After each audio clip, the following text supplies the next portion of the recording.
सात संगत जी, प्यार से कहना धन अलकार जी। तो यहाँ इस अवतार वाणी के शब्द में ये जो माया के ऊपर ये बात से शब्द में दर्शाया जा रहा है कि ये संसार में जो दिख रहा है, संसार भी अपने आप में पूरा का पूरा, या जो कुछ भी हम देखते हैं अपने जीवन में अनुभव करते हैं, इन आँखों से जो कुछ दिख रहा है वो सब माया ही है। वो इल्यूजन रूप में जो कहा जाता है कि कैसे ये माया के का ही रूप है संसार, उस तरह की आज है कल नहीं, क्षण भंगुर वाली बात कि ये इसका तो आना जाना लगा ही रहेगा। जैसे कभी एक उदाहरण के तौर पे एक चीज़ हमारे जीवन में, अगर अभी हमको भूख है तो हमारे आगे भोजन आ जाता है, तो उसके बाद हमारा इच्छा ये पहले रहती है कि भूख लग रही है तो भोजन दिखे, पर जैसे ही हमारा वो पेट भर गया, हमारी वो इच्छा की पूर्ति हो गई, तो फिर बस हम बीच में कभी कभी तो पूरा फुल्का भी नहीं समाप्त करते, आधे में ही छोड़ देते हैं। वैसे ही कोई भी चीज़ अगर है जो हमको भ्रमित भी करती है, लौड़ करती है अपनी तरफ, कि कैसे ये आकर्षण जो है इतनी चमक दमक दुनिया की, कि कुछ भी देखा जाए हम उसकी तरफ इतने प्रभावित हो जाते हैं कि हम ये भूल जाते हैं उस समय कि कोई चीज़ हमको टेम्पररी ये सुख दे रही है, ये साधन सिर्फ ज़िंदगी जीने के लिए है, पर हम इतने इम्पोर्टेंस दे देते हैं वो साधनों को ही कि अपनी ज़िंदगी को उन साधनों के इर्द गिर्द घुमा लेते हैं। तो इस पे हमको विचार करना चाहिए कि कैसे सिर्फ ये जो माया का रूप ये परछाने वाला है, तो जब तक ये याद रहेगा कि ये एक आने जाने वाली चीज़ नहीं है, ये टेम्पररी है, ये कोई परमानेंट चीज़ नहीं है, तो उतना ही हम उससे एक अपना ऐसा साधनों के इस्तेमाल तक ही लिमिटेड रहे, उसको अपने मन पे, अपने दिमाग पे इतना ना चढ़ा लें कि बिना उन साधनों के वो गुजारा होना संभव नहीं है। हाँ जी। सुख दुनिया दे परछावे ने जेकर प्रीता पाएगा, टल गए परछावे जिस दम रोएगा कुरलाएगा। तो यहाँ परछाओं की इस तरह ये दुनिया में सब ये माया को कंपैरिजन में किया जा रहा है कि जैसे अगर हम कहीं खड़े होते हैं, हमारे अगर पीछे से लाइट आ रही हो तो अपनी परछाई हमें आगे दिखती है, और अगर हम उसको पकड़ने की भी कोशिश करेंगे तो जितनी तेज़ हम आगे परछाई की तरफ जाएंगे उतनी तेज़ परछाई और आगे को जाएगी। तो ये माया भी उसी के संतुलन, उसी मुकाबले में ऐसे ली जा रही है कि ये तो एक परछाई ही है, हम चाहकर भी वो परछाई को नहीं पकड़ सकते, और जितना पकड़ेंगे उतना और उसका प्रभाव हमारे ये मस्तिष्क में आएगा, ये इस तरह हमारे जीवन में उसका असर आएगा। तो इन परछाओं को, ये टेम्पररी चीज़ों को, कि अभी आज एक खिलौना बच्चे को चाहिए, जैसे वो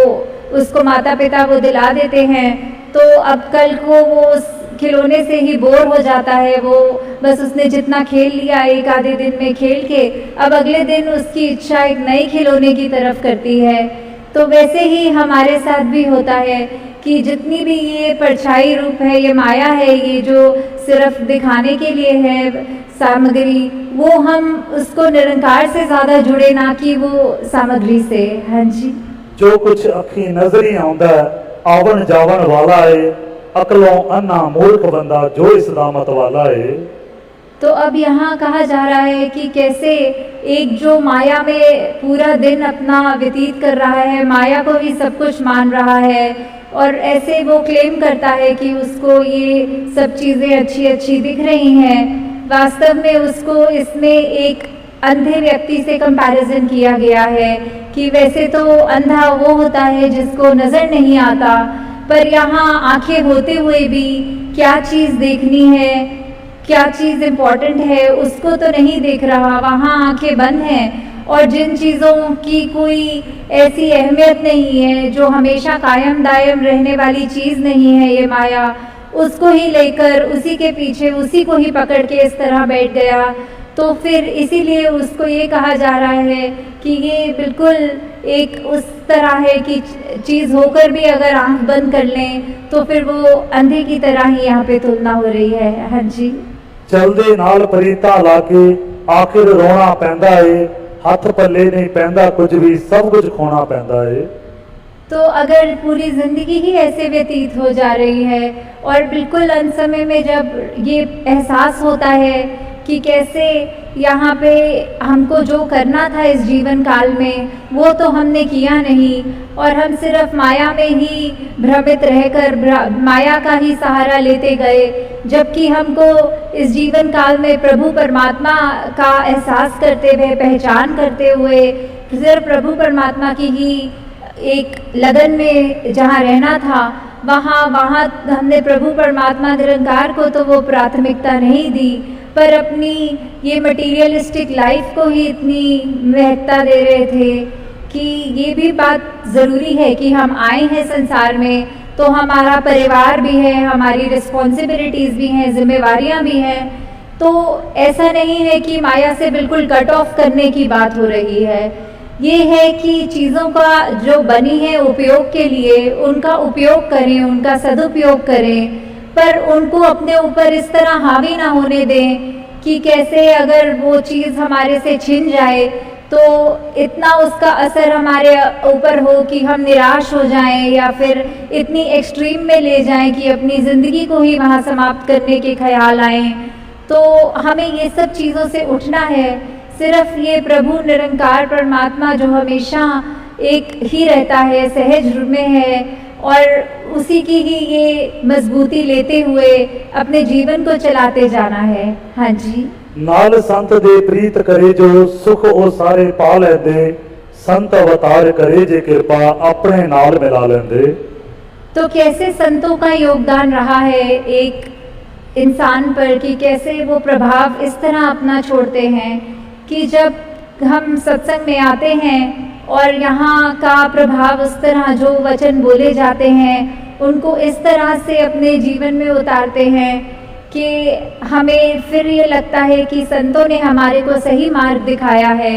युगों युगों से, आज की बात नहीं, ये जब से दुनिया कायम दायम है, संत प्रवृत्ति वाले सभी ने यही शिक्षा दी है, वही मार्ग बताया है कि कैसे हमें अपने आप को फोकस रखते हुए ठीक डायरेक्शन पे एक जो रास्ता है वो सही चुनाव करना है। हमें कैसे सिर्फ अच्छाइयों को ही देखना है, किसी के अंदर खामी नहीं देखनी। कोई भी वस्तु, इंसान तक ये माया का रूप है तो उसके अंदर भी हमें कुछ बुराई को नहीं देखते हुए या उसकी अच्छाई या बुराई से इतने प्रभावित नहीं होते हुए कि हम अपना फोकस खो के सिर्फ उसी पे टिप्पणी करते रहें या उसी के बारे उस तरह मन में सोचते रहें। तो इस तरह से हमें और भी उदाहरण चाहे देख लें कि कभी हमें ये भी लगता है कि एक माया का रूप कोई गैजेट ले लें, कोई फ़ोन वगैरह कुछ भी ले लें, जब तक वो नया है हम उसकी कितनी संभाल करते हैं। दिन ब दिन जैसे जैसे वो पुराना होता जाता है फिर हमें उसकी इतनी परवाह नहीं रहती जितना पहले रहता है और उसके बाद वो मन फिर से करता है कि अब अपने उस गैजेट को बदल लें और कोई नई एक चीज़ खरीदी जाए, उसको रिप्लेस किया जाए। तो ऐसे ही संसार में तो ये जो वस्तुएं हैं इनका तो ये चलना रहता ही रहेगा, पर हमारे को ये संत ये क्या सिखा रहे हैं, ये सत्संग में आने का हमारा मकसद क्या है, ये सिर्फ प्रभु परमात्मा निरंकार की बात कि कैसे हमको एक ये गौतम बुद्ध भगवान जी ने भी यही अपने ये भावों में रखा था। उन्होंने दोनों जिंदगियां देखी थी कि कैसे वो एक राजा के रूप में भी जिंदगी को बिताते हुए, महल माड़ियाँ होते हुए, और फिर एक वो उनकी मेडिटेटिव वो ज़िंदगी जहाँ उन्होंने अपने आप को अलूफ करके बिल्कुल अकेला करके, तो बीच में उन्होंने एंड में जो निष्कर्ष निकाला वो उन्होंने यही निकाला कि दुनिया के ये जो दो एक्सट्रीम्स हैं इसको तो हमने उस तरह नहीं अपनाना, पर ये जो मध्य मार्ग है, ये जो बैलेंस है, इसको मध्य मार्ग को ही हमको चुनना है कि जहाँ ना बिल्कुल कोई उतराई की बात, ना बिल्कुल चढ़ाई की बात, बस एक ही बात कि कैसे हमको अपने जीवन में ये सारी माया होते हुए भी, ये संसार जो माया का रूप है वो होते हुए भी हमें कैसे उस माया से बचते हुए सिर्फ और सिर्फ ये परमात्मा में अपना ध्यान जोड़ना है। कैसे हम ये जो ब्रह्म ज्ञान की दात जो प्राप्त कर चुके हैं उसके बाद भी अगर हम उससे ज़्यादा, निरंकार से ज़्यादा इम्पोर्टेंस अगर और किसी को दे रहे हैं तो इसमें कमी हमारी ही है कि हम कैसे उसको इतना जो अनमोल सी वस्तु है उसको लेते हुए ध्यान में नहीं बल्कि और चीज़ों में दिन रात लगे हुए हैं। तो ऐसे ही वही बात कि जहाँ पे हमें एक जैसा नहीं, अपना जीवन को सहज भी बनाना है, हमें उतार चढ़ाव कैसे भी हो, कोई भी हमें किसी भी भ्रम में डाल दे। कभी कभी माया तो इतने सूक्ष्म रूप में भी आती है कि हमने चाहे किसी को उस तरह से देखा नहीं हो, पर कोई अन्य व्यक्ति कह देता है कि पता है वो फलाने बंदे ने आपके बारे में ऐसा कुछ कह दिया है, तो हम वहीं पर उस व्यक्ति के लिए मन में ऐसी ओपिनियन बना लेते हैं। तो उस समय वो छोटी सी चीज़ भी जो कि पता नहीं सचमुच उस व्यक्ति ने कही भी है हमारे लिए कि नहीं कही, फिर भी वो ओपिनियन बनाकर हमारे को उस समय वो उस तरह भी भ्रमित किया जा रहा है। तो बस यही बात कि अंत में कि ये जो डिटैच्ड अटैचमेंट वाली बात होती है कि हमें ये जीवन मिला है, ये सारे सुख समृद्धि मिलती है, ये हमारे लिए वस्तुएं भी हैं हमारे आराम के लिए, उनका उस तरह इस्तेमाल करें कि जब तक हमारे पास वो चीज़ें हैं वो शुक्राना करें, और अगर कुछ हमें दिख रहा है कि किसी और के पास है हमारे पास नहीं, उसमें भी शुक्राना ही करें कि चलो जितना दिया निरंकार ने हमें उतना हमारे लिए अच्छा है। और उन चीज़ों का ऐसा प्रभाव भी ना पड़ने दें कि कभी अगर वो चीज़ हमारे पास थी और अब आज की डेट में नहीं है तो इतना उससे हम अटैच हो गए कि अब उसका ना होना हमारे को अंदर से हमारे मति भी मार रहा है, दिल को भी बुझा रहा है और ऐसे डिप्रेसिव ख्याल दे रहा है। तो दासी ने पहले ही बहुत आप सबका वो ये जो उत्साह है आप सबका सेवा के प्रति, सिमरन के प्रति, सत्संग के प्रति, ये बढ़ता चला जाए। तो दासी और समाना लेते हुए इन्हीं शब्दों से आपसे आज्ञा चाहेगी और यही अंत में फिर से गुजारिश कि जब हम अगर सत्संग में हैं तो सत्संग को प्लीज़ सत्संग की तरह ही लें। वो कोई मेला नहीं है, वो कोई ये बात ना सोचते हुए कि हम बस आएंगे आपस में सहेलियों के साथ बैठ के बातें करके घर को जाएंगे। नहीं, ये तो इतना ऊंचा स्थान है सत्संग का, यहाँ एक एक वचन भी अगर हम नहीं अगर मिस कर रहे हैं आपस की बातों में, और वो वचन पता नहीं कितना अनमोल है, उसने हमारे जीवन का क्या क्या बदलना है, क्या क्या रूप निखारना है, हम संगत होते हुए भी संगत को नहीं सुन रहे हैं। तो इससे बड़ा दासी ये कहना चाहेगी कि नुकसान कोई नहीं है, तो हम अपना नुकसान ना करें, अपने पैर पे कुल्हाड़ी ना मारें। जो निरंकार ने ये अवसर प्राप्त करवाया है सत्संग का, उसका हर पल सत्संग को सत्संग की तरह ही लें। साथ संगत जी, धन्यवाद।